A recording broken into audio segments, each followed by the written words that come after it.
الرحمن الرحیم فنزع الكتاب على قسمين الاول یا الاول فی الادلة الشرعیۃ وهي على 4 ارکان. الرکن الاول فی الکتاب ای القرآن وهو ما نقل الینا بین دفتي المصاحف تواترا فخرج سائر الكتب والاحادیث الالہیۃ والنبویۃ والقراءة الشاذة.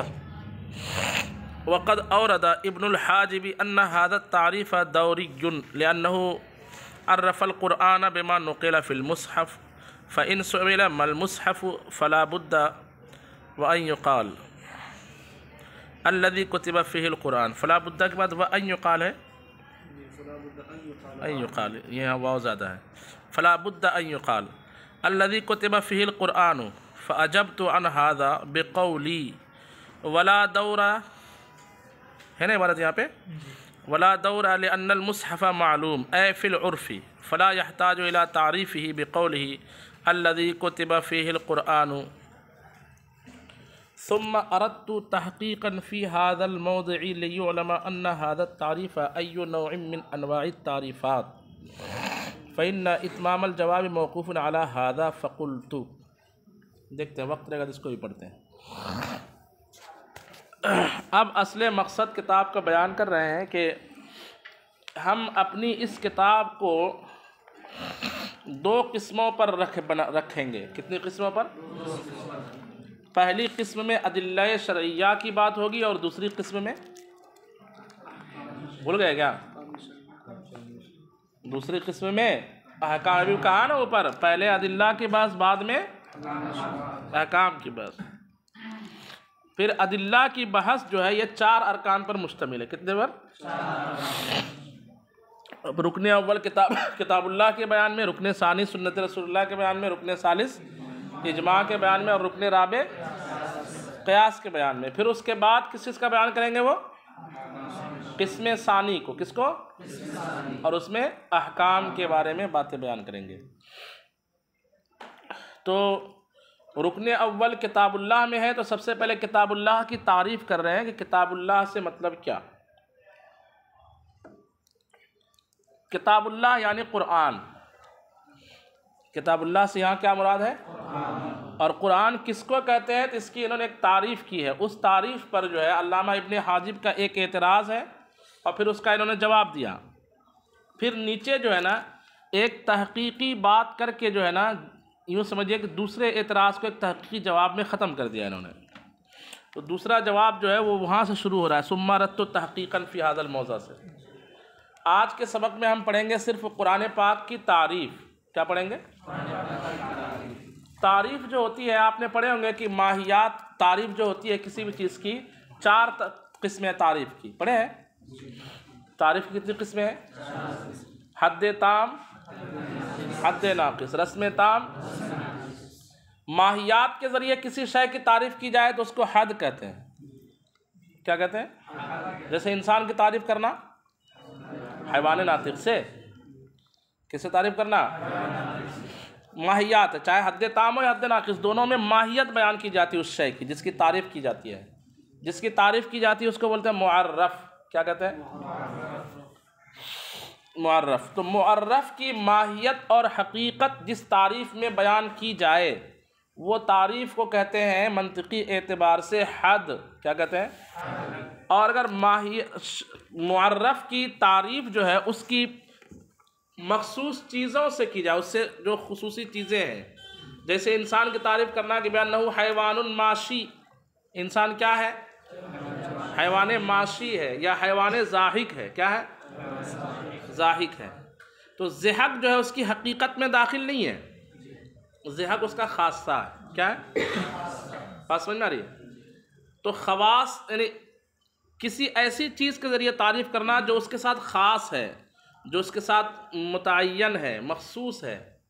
ایسی تعریف کو کہا جاتا ہے رسم. کیا کہا جاتا ہے؟ یہ 2 بات سمجھ میں آ گئی؟ اچھا. اور ایک چیز ہے دور کا لازم آنا. کیا لازم آنا؟ دور کیا کہتے ہیں؟ آ موقوف و با پر اور با موقوف و آ پر. پھر آ موقوف ہو با موقوف ہو آ موقوف ہو با پر، با موقوف ہو جا پر، پھر جا موقوف ہو واپس آ پر۔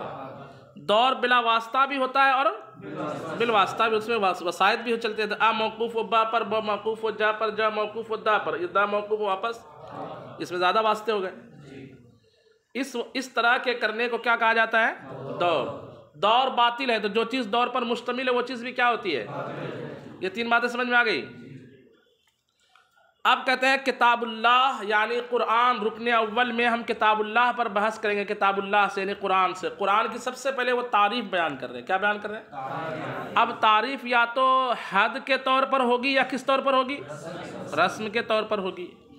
تو تعریف بیان کی قرآن کی، القرآن وہو ما نقل الینا بین دفۃ المصاحف تواترا۔ مصحف کی جمع کیا ہے؟ اور مصاحف سے مراد 7 مشہور قاریوں کے جو مصحف شریف اس وقت بنائے گئے تھے ان کو کیا کہا جائے گا؟ جو 2 تختیوں کے درمیان لکھے گئے تھے، 2 تختیوں کے، ہاں۔ تو قرآن کی یہ میں نے پہلے وضاحت کر دی، حالانکہ آگے وضاحت کرنی چاہیے تھی مجھے۔ تو قرآن کی تعریف کی گئی۔ قرآن کیا ہے؟ جب پوچھا جائے انسان کیا ہے تو آپ کیا کہتے ہو؟ تعریف کرتے ہیں نا اس کی کہ وہ کیا ہے۔ ایسے ہی پوچھا گیا کہ قرآن کیا ہے، قرآن کی حقیقت کیا ہے، یا قرآن کی تعریف کیا ہے، اس کی پہچان کیا ہے، کس چیز کو ہم قرآن کہیں گے؟ تو جواب دیا گیا کہ قرآن کہتے ہیں ما نقل الینا بین دفۃ المصاحف تواترا۔ اس تعریف سے جو چیز آپ سمجھو گے وہ چیز کیا ہے؟ قرآن ہے۔ سمجھ گئے؟ اب اس کا اردو ہم ترجمہ سمجھتے ہیں۔ ما نقل، قرآن ان چیزوں کا نام ہے جو ہم تک منقول ہو کر پہنچے۔ ما نقل الینا کا ترجمہ میں نے کیا، وہ چیزیں جو ہم تک منقول ہو کر پہنچی۔ کہاں منقول ہو کر؟ بین دفۃ المصاحف، مصاحف کے 2 تختیوں کے درمیان۔ مصاحف کے، اور مصاحف کس کی جمع؟ اور مصحف سے مراد 7 قاریوں کے جو الگ الگ جو ہے کتابیں موجود تھی، الگ الگ کتابیں موجود تھی، یعنی قراءت کے اختلاف سے 7 کتابیں گویا کی تھی۔ 7 مصاحف کتنے تھے؟ مصاحف 7۔ تو مصاحف 7 میں جو چیز منقول ہو کر تواتر، اس کا نقل کیسا ہو؟ تواتر کے ساتھ ہو۔ کیسا نقل ہو؟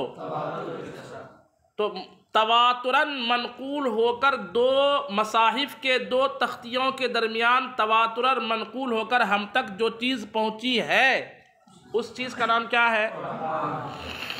قرآن ہے۔ اب سمجھو بات کو۔ تو اس تعریف سے کیا کیا نکل گئے؟ کہتے ہیں کہ سب سے پہلے تو تمام غیر قرآن جو کتب اللہ ہیں، توریت ہے، زبور ہے، انجیل ہے، وہ نکل جائیں گے۔ کیوں؟ کیونکہ وہ دفتین کے درمیان مصحف میں منقول نہیں ہے۔ وہ جو 7 مصحف ہے اس میں منقول نہیں ہے۔ اچھا، ایسی احادیث الہیہ جو حدیث قدسی ہے وہ بھی اس میں منقول نہیں ہے، وہ بھی نکل جائیں گے۔ ایسے ہی وہ قراءت جو شاذ ہیں، کچھ قراءتیں متواترہ ہوتی ہے، کچھ قراءتیں مشہورہ ہوتی ہے، اور کچھ قراءتیں شاذہ ہوتی ہے۔ کیا ہوتی ہے؟ تو شاذ قراءتیں بھی قرآن ہونے سے کیا ہو جائے گی؟ نکل جائیں گی۔ تو اس طرح سے قرآن کی تعریف ہو گئی۔ اس پر اعتراض کیا ہے وہ سمجھیے۔ اتنی بات سمجھ میں آ گئی؟ اعتراض کیا ہے سمجھیے۔ اعتراض یہ ہے کہ حضرت آپ کہہ رہے قرآن وہ ہے جو منقول ہو کس میں؟ مصحف میں، نقل تواتر کے طور پر مصحف میں جو منقول ہو وہ کیا ہے؟ تو اگر میں پہنچوں کہ مصحف میں جو منقول ہے، مصحف کیا چیز ہے؟ مصحف تو آپ کیا کہو گے؟ ہاں، جو 2 دفتیوں کے درمیان کی جو مصحف شریف ہے، 2 دفتیوں کے درمیانی مصحف ہے۔ تو قرآن کس کو آپ کہہ رہے ہیں کہ جو 2 دفتیوں کے درمیان مصحف میں منقول ہے وہ کیا ہے؟ تو اگر میں پوچھوں کہ مصحف کیا ہے تو آپ کیا کہو گے؟ مصحف وہ ہے جس میں قرآن منقول ہے نا؟ اور قرآن کیا ہے؟ تو آپ کہو گے قرآن وہ ہے جو مصحف میں، بولو بھائی، دو دفتی وہ قید ہی ہے۔ مصحف جب بول دیا تو دو دفتی، مصحف شریف جو ہوتا ہے وہ دو تختیوں کے درمیانی ہوتا ہے۔ تو مصحف کی تعریف کر رہے ہیں قرآن سے، اور قرآن کی تعریف کس سے کر رہے ہیں؟ تو ایک یہ اس کو سمجھنا مصحف کے سمجھنے پر موقوف ہوا، مصحف کو سمجھنا قرآن کے سمجھنے پر کیا ہوا؟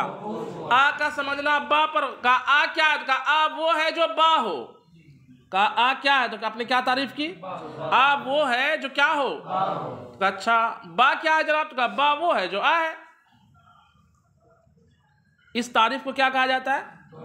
تعریف دوری۔ کیا کہا جاتا ہے؟ تعریف دوری۔ بات سمجھ میں آ رہی ہے؟ جیسے کسی نے پوچھا کہ زید کیا ہے؟ زید کیا ہے؟ تو آپ نے کہا زید لڑکا ہے۔ تو پھر کہا لڑکا کیا ہے؟ تو آپ نے جو زید ہے وہی لڑکا ہے۔ زید کیا ہے؟ جو کیا ہے؟ زید کی تعریف آپ نے کس سے کر دی؟ لڑکا ہونے سے۔ پوچھا کہ لڑکا کیا ہوتا ہے؟ تو آپ نے کہا وہی جو زید ہے۔ حالانکہ لڑکا کیا ہوتا ہے بولنا چاہیے کہ یہ مذکر اولاد بنی آدم میں سے جو مذکر نس جنس ہے اس کو کیا کہا جاتا ہے؟ لڑکا کا۔ یہ نہ کہا آپ نے، بلکہ کہا لڑکا، زید لڑکا ہے اور لڑکا کیا ہے؟ اور اس کو تعریف نام دے دیا۔ تو یہ تو ایسی ہو گیا جیسے کہنا کہ گلاس کیا ہے؟ تو کہا جو اسٹیل کا بنا ہوا گلاس ہے۔ کہا اسٹیل کا کیا بنا ہوا ہے؟ تو کہا جو گلاس ہے وہی اسٹیل کا بنا ہوا ہے۔ یعنی ایک دوسرے پر ایک دوسرے کو کیا کر دیا آپ نے؟ موقوف کر دیا۔ اس تعریف کو کیا کہا جاتا ہے؟ تعریف دوری۔ تو صاحب کتاب نے یہ اعتراض جو ہے علامہ ابن حاجب نے اس تعریف پر نقل کیا ہے۔ کس کتاب میں؟ نام پتہ ہے پیچھے؟ علامہ ابن حاجب کی کون سی کتاب سے یہ کچھ دقیق باتیں بیان کریں گے؟ پیچھے بیان جو کیا تھا، بولو بھائی، محصول کے اصول، اصول ابن حاجب پیچھے پڑھے نا خطبے میں؟ تو اس میں یہ تعریف پر اعتراض علامہ ابن حاجب نے کیا کیا؟ نقل کیا ہے کہ یہ تعریف دوری ہے۔ تو صاحب کتاب کہتے ہیں کہ نہیں، تعریف دوری نہیں ہے۔ پہلا جواب یہ دیا کہ یہ تعریف دوری، اور دوسرا جواب دیا کہ تعریف دوری اس وقت ہوگا جب یہ ماہیت کی تعریف ہوتی ہے، حد ہوتی ہے۔ اصل میں حد نہیں ہے بلکہ رسم ہے۔ یہ دوسرے جواب کی تفصیل تو ہم کل سمجھیں گے۔ یہ تعریف دوری کیوں نہیں ہے؟ کہتے کیا ہوتا ہے کہ یہاں پہ قرآن کی تعریف کس سے کی گئی ہے؟ کہ وہ چیز جو کس میں منقول ہو۔ اور آپ پھر پوچھتے ہیں کہ مصحف کیا ہے؟ مصحف؟ تو اب اگر یوں کہا جائے کہ مصحف وہ ہے جس میں قرآن منقول ہے، تب تو تعریف دوری ہو جائے گی۔ لیکن یہاں پہ مسئلہ یہ ہے کہ مصحف کیا ہے یہ سب کو معلوم ہے کہ وہ 7 جو قاریوں کے مصاحف ہے اس کا مصحف ہونا کیا ہے؟ تو معنی ہو جائے گا وہ جو 7 کتابیں ہیں نا اس میں جو منقول ہے وہی کیا ہے؟ اور اس کے بارے میں نہیں پوچھا جائے گا کہ یہ کیا ہے، اس کے بارے میں واپس پوچھا؟ ہاں پوچھا جائے، کب جائے گا؟ جب وہ معلوم و مشہور نہ ہو تب نہ پوچھا جائے گا۔ وہ تو متعین ہے کہ یہ ایک مصحف ہے، یہ ایک مصحف ہے، یہ ایک مصحف ہے، یہ ایک مصحف ہے، 7 مصحف کیا ہے؟ تو کہا قرآن کیا ہے؟ کہا یہ جو منقول ہے نا نقل تواتر کے طور پر یہی کیا ہے؟ اب تھوڑی پوچھا جائے گا کہ یہ کیا ہے، وہ تو مصحف ہی ہے، سامنے موجود ہے۔ تو اس لیے تعریف میں دور لازم اس وقت آئے گا جبکہ مصحف کیا ہے یہ معلوم۔ مصحف کیا ہے یہ سب کو کیا ہے؟ ابھی نہیں معلوم ہے۔ ابھی تو مصحف سے مراد سمجھتے جو تاج بگٹو صاحب خرید کر کے لاتے اس کو مصحف سمجھتے، وہ بھی مصحف ہی کی شکل ہے۔ کیا ہے وہ بھی؟ مصحف کی ایک شکل ہے۔ دیکھیں اب ترجمہ یہاں تک کہتے ہیں الرکن الاول فی الکتاب، رکن اول کتاب کے بیان میں، ای القرآن یعنی قرآن کے بیان میں، وہ ما نقل الینا بین دفۃ المصاحف تواترا، اور یہ وہ چیز ہے جو ہم تک منقول ہو کر پہنچا دو مصحف شریف کے 2 دفتیوں کے درمیان تواتر کے ساتھ۔ فخرج سائر الکتب والاحادیث الالہیۃ والنبویۃ والقراءات الشاذہ، تو تمام کتب الہیہ اور احادیث قدسیہ اور احادیث نبویہ، 2 احادیث ہے نا، الالہیہ دونوں کی صفت ہے، کتب کی بھی صفت ہے اور احادیث کی بھی کیا ہے؟ صفت ہے۔ والنبویہ یہ احادیث کی صفت ہے صرف، یہ کتب کی صفت نہیں ہے۔ احادیث نبوی وہ کہ قول اور زبان دونوں کس کی ہو؟ حضور کے ہوں، اور زبان حضور کے ہو اور قول کس کے ہو؟ قول کس کا ہو؟ اللہ کا ہو۔ کہ حضور یہ کہے قال اللہ، اللہ نے ایسا فرمایا، تو وہ حدیث کو کیا کہا جائے گا؟ احادیث الہیہ، جس کو حدیث قدسی کہتے ہیں۔ کیا کہتے ہیں؟ والقراءات الشاذہ، اور قراءت شاذہ، یہ سب نکل گئے۔ اب اعتراض، وقد اورد ابن الحاجب ان هذا التعریف دوری، اور ابن حاجب، علامہ ابن حاجب رحمہ اللہ نے اس تعریف کے بارے میں یہ بات وارد کی ہے کہ یہ تعریف کیا ہے؟ دوری ہے۔ لأنه عرف القرآن بما نقل فی المصحف، اس لیے کہ قرآن کی تعریف کی گئی ہے اس چیز سے جو منقول ہو، کس میں؟